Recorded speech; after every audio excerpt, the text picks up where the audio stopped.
ప్రవర్తన ఎలా ఉంది చెప్పండి? జాగ్రత్తం చేస్తుంది చేయట్లేదా? లేఖనాలు చెప్పిన నేను చెప్పట్లేదు. జాగ్రత్తం చేస్తుంది, విగ్రహాలకు అర్పించినా తినొచ్చని చెప్పింది.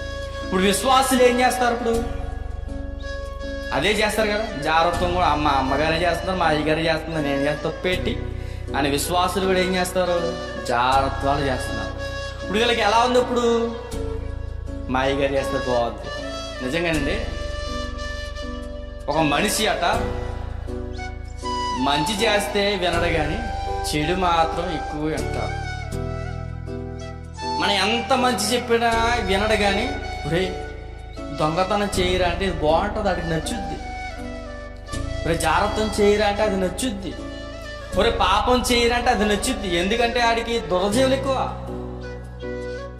ఎంత ఉందంటే తుయ్యతైన సంఘంలో ఉన్న పరిస్థితి ఎలా ఉందంటే జాగ్రత్తం చెయ్యకూడదని చెప్పి అయ్యగానే ఏం